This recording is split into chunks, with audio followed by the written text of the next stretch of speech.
What's up guys, it's Danta.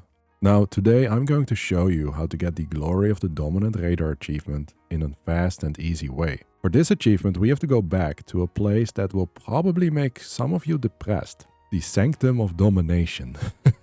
Now I was able to solo every achievement for the Glory of the Dominant Raider except for one. This world is a prism. For this, you will need 3 other people. I tried using the Alt F4 method and relogging all my alts, but sadly it didn't work. Now, besides the last achievement, everything else is completely soloable and actually pretty easy. I did all of them on normal mode and on my 610 item level monk. Oh, and make sure that you are also using the Instance Achievement Tracker add-on. It will instantly notify you whenever you've met the requirements or if you failed and basically need to reset the entire fight. Now, if Blizzard ever fixes the last achievement to not require 4 people, this entire meta achievement will be 100% soloable.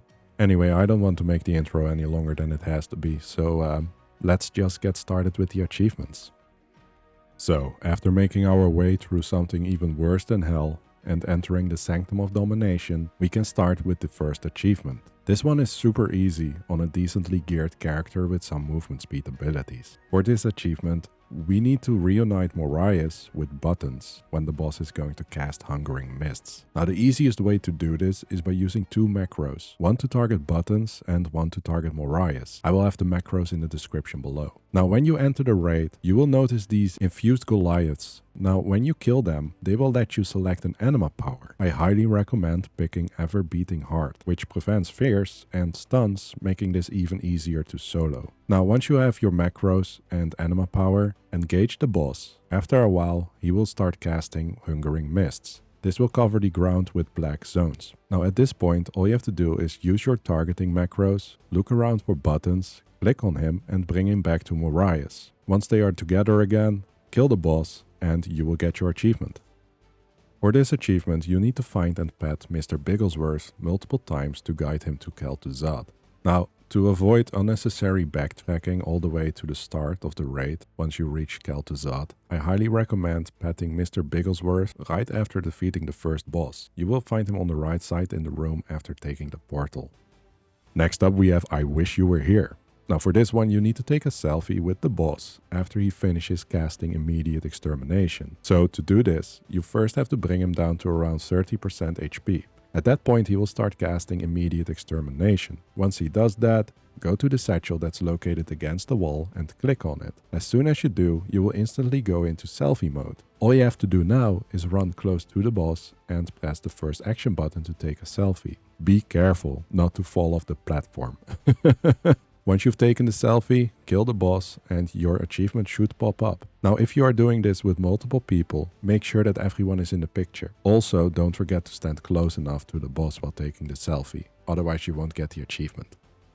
Then we have To the Nines. Now this is another simple achievement, but it requires using an alt if you want to solo it, or a second person. Now if you want to solo this, you are going to have to use the Alt F4 method and group up with your alt by making a party with your main using the pre-made group finder. Then you want to get them both into the raid and make your way to the boss. Now if you have no idea how this works, I will have a video that I made a while ago in the description below that shows you how to do it in detail and what else you can do with this method.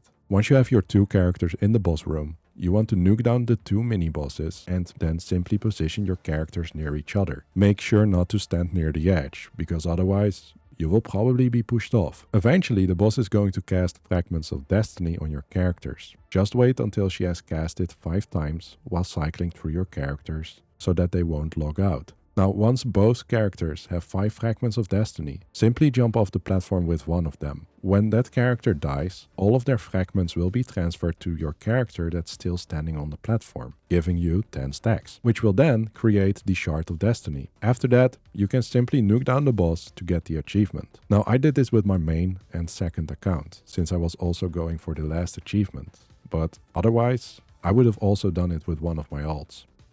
After killing the 9 and locating Mr. Bigglesworth at his first location, you will be able to find him again for the second time on a ledge right before you make your way to the Soul Render boss. All we have to do is type /taunt at Garrosh before engaging the boss. After that, just don't stand in anything and nuke down the boss as fast as you can. If you touch the black stuff, you will have to reset the boss, so be careful.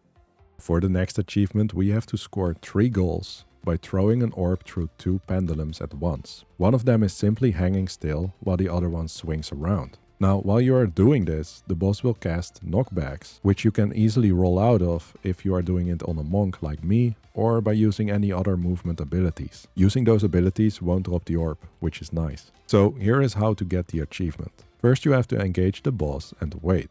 After a while you will see an orb spawn on the ground. This orb will have a shield with 99% damage reduction. The only way to destroy the shield is by either using Touch of Death, having insane damage, or by simply waiting till the boss casts Suffering and standing behind the orb. Once the shield is gone, you can click on the orb to pick it up. After picking it up, you have to move to the edge of the platform, position yourself in front of the pendulums or goals, and throw the ball through both pendulums at once. At first, I missed the swinging one a lot, but I've noticed that if you throw the ball when the swinging pendulum starts to descend, you will almost guarantee a goal. Now, if you have the Instance Achievement Tracker add-on installed, it will notify you whenever you score a goal, so I would highly recommend using it. Now, while you are doing this, you have to watch out for the pushbacks, which are basically these shadowy pizza slices on the ground. If you stand in them, you will get pushed away, so be careful.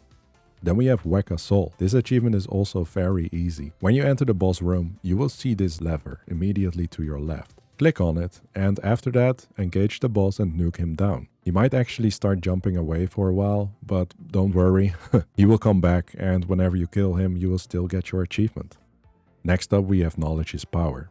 For this one we have to empower a certain enemy, which is located on the left side, up the stairs, right before you enter the boss's platform. All you have to do is pull him and engage the boss. You then have to drag him to one of these energy cores. Eventually the energy core will become a field of radiant energy, which will enlighten this enemy that you've pulled. Once you see the buff on him, you can kill him, and then you can kill the boss to get the achievement. So, for Flawless Fate, all you have to do is just nuke down the boss as fast as you can, and you will get your achievement. Now it's time for Together Forever, which is probably the best achievement ever made in Shadowlands. Now for this one we have to bring back Mr. Bigglesworth to Kel'Thuzad. To do this, we first have to find and pet Mr. Bigglesworth 2 times. If you skipped across the video and didn't see the first 2 Mr. Bigglesworth locations, you will probably have to run back to the entrance now. Now Mr. Bigglesworth is first located in a room just right after you take the portal after beating the first boss. The second location where you will find him is on a ledge right before you go to the Soul Render boss. So, after finding and petting Mr. Bigglesworth 2 times, he will make his way to Kel'Thuzad's room. Here on the right side of the room, you will be able to click on him. After clicking on Mr. Bigglesworth, he will sit on your head and make you walk slower. Once you kill Kel'Thuzad, you will be able to enter his phylactery by clicking on the extra action button that you get whenever you stand in the green stuff. After you enter the phylactery, all you have to do is click on the extra action button that you've just gotten, which has this cat face on it. After you click it, Mr. Bigglesworth will run to Kel'Thuzad, and all you have to do now is just finish the fight and you will get your achievement.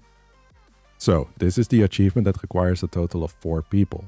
The hardest part will probably be finding 3 more people to do this with. Now, since I didn't want to bother trying to find people through LFG or asking in one of the random guilds that I'm in, I decided to dust off my 4th account, level a character to 70, gear it up so that it could survive, and just do it with my own accounts. Now, the achievement itself is very simple to do. For this achievement we have to collect 4 prisms, which are located at set locations during phase 2. Some people have said that they appear in a random order, but for me that wasn't the case. So, what you have to do to get this achievement is pretty simple. You want to push Sylvanas to phase 2, so basically the chain phase. After that, all of you want to pick up 1 prism. They basically look like the Covenant symbols, I guess. Now the first prism is located just behind where you start phase 2. The second one is located at the end of the 3rd chain. The third one is located on the 4th chain, and the last one is located at the end of the 5th chain. Now once everyone has an orb, just push Sylvanas into her last phase, and once you are in her last phase, make sure that each person is going to stand on one of the Covenant symbols that you see on each platform, with the prism that is supposed to go with it. On Wowhead, there were comments saying that it didn't matter which symbol you were standing on with which prism, but for me it did matter. It only worked after standing with the Covenant's prism on the right Covenant symbol. Now after doing that, the focusing prism will activate. If you have the Instance Achievement Tracker add-on, you will also be notified. Once the Focusing Prism is activated, nuke down Sylvanas and all of you will get the achievement. So, guys, that's how you get the Glory of the Dominant Raider achievement in a fast and easy way. Now, if you've completed every achievement, then congratulations on your hand mount. Now, I hope that this video was helpful for some of you and that you've liked the video. If you did and you want to see more content like this, then please consider subscribing. Now, with that being said, thanks for watching, I hope you guys have a great day, and I'll see you in the next video. Bye.